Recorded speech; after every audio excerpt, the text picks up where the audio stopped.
About 10 people have died after being stabbed over the weekend in Cape Town. In a week alone, over 460 people were arrested in the Western Cape for various offences, with 108 people nabbed for drinking and driving. We take a look at this with criminal law analyst Ian Allis. Ian, thank you very much for your time this afternoon. For how much longer are we going to be talking about this? Good morning, Dudu, and good morning to the viewers as well, and Happy New Year. Once again, it's unfortunately the general public being misled with junk science and questionable statistics. The problem is that there actually isn't a resolution. These so-called arrests wouldn't want to just minimize or marginalize it, but they're petty crimes, and it's a little bit like shooting fish in a barrel. Picking people up for liquor-related infringements all over the country doesn't make a compelling argument of your fight against crime. It just goes ahead and shows that the priorities are not going to be investigating and actually trying to curb violent and dangerous crime. It's more along the lines of let's find the soft target and make it look good by overinflating the numbers. This shoddy science and the statistics that you speak of that are not up to scratch, what does that mean?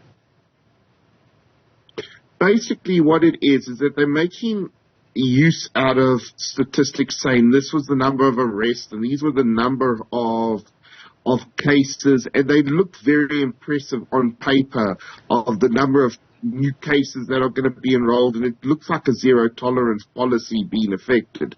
But it really isn't, because in reality, a lot of these drunken driving cases and liquor infringement cases aren't even going to be arrestable. There's certain of them are municipal bylaws where a person can get away with a fine if they wish to, or that they're not even going to get investigated fully, because in reality our labs are backed up.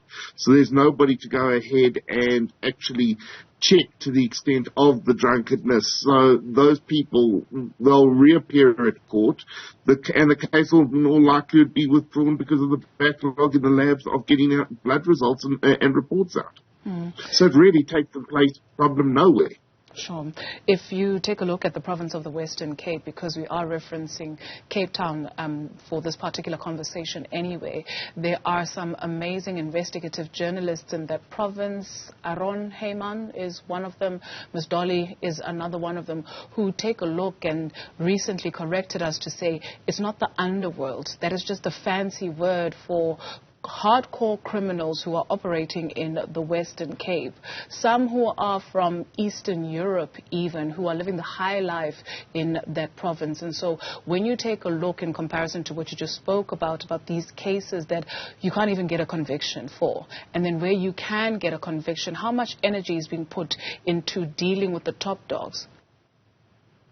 Very little, unfortunately. Realistically, a lot of these you've got to take a look at the distinct difference between underworld organized crime and as well as your typical gang-related issues, which is limited, if one could in actual fact say, to, if one looks at it, the Western Cape in particular, certain of the areas like Mitchell's Plain, Brown's Farm, those type of areas there's a huge amount of gang-related activity. That doesn't automatically mean underworld-related activity, but there's gang-related activity, and there's jostling for power.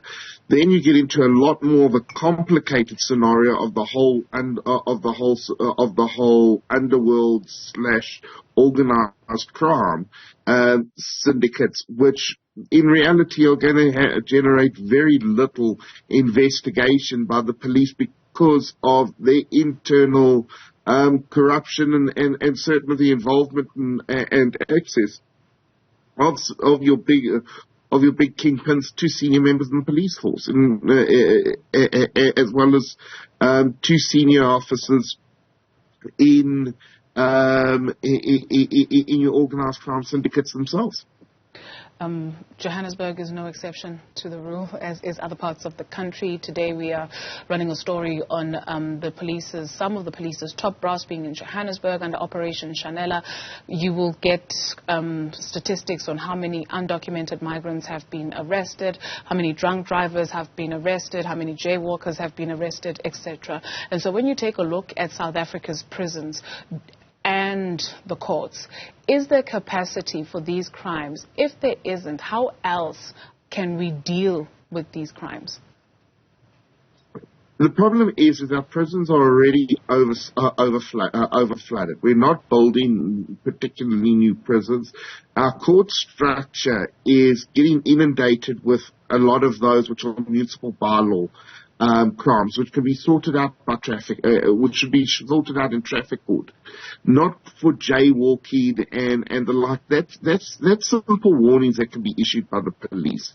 The problem is it becomes a smoke screen because we don't have the capacity. The courts are already overextended with regards to their duties.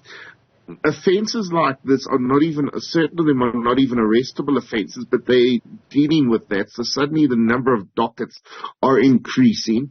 You'll find by tomorrow, which is the non-public holiday, there's going to be a morass of new matters on the roll for them to deal with bail applications as well as first appearances. But one needs to look at the substance of those arrests. It doesn't help having 2,000 arrests for drunken driving, and those matters will never get heard because in reality the labs can't justify it. But there's not one which is willing to an organised crime arrest. One must look at what the substance and the nature of the arrests are, rather than simply just going ahead and looking at numbers. Okay. When we take a look at the socioeconomic conditions of people, what is it that allows crimes such as stabbing? Because with the crime statistics also, we are made to understand that the majority of disagreements in South Africa is put down to misunderstandings or arguments. And so when we take a look at conditions that people are living in, does that contribute some way in the increase of stabbings, mob justice, etc.? Socioeconomic reasons are a major factor. They're not the only factor, but they are a major factor that's played, especially one takes a look in areas where there's very high unemployment, high drug usage. There tends to be also a lot of additional violent crimes, stabbings, shootings, gang-related offences. You will go ahead and find that it plays a major role, but it's not an overriding role.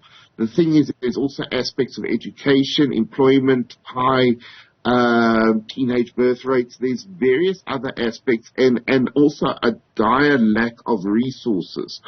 The non-existent service delivery,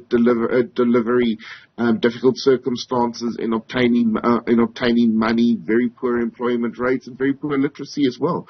There's so many different socio as well as economic and area-based problems, and it needs to be looked at holistically when one deals with why there is an increase in violent crimes, because you also find things like stabbings, shootings, is where there's also low employment, high drug, high alcohol usage, and those are major contributing factors to violent crime. What are area-specific problems? Sure. What are area-specific problems? You mentioned area-specific problems. Area-specific problems are high unemployment, poor literacy, poor education, high gang violence. Basically, a lot of the people having to take to certain crimes like drug dealing, substance in order to substance abuse in order to make it through, and it's a dog-eat-dog type of area of neighborhood where you're going to go ahead and find that people are going to be struggling and fighting over turf wars. Ian, thank you so much for sharing your time with us this morning. Ian Allis is a criminal law analyst.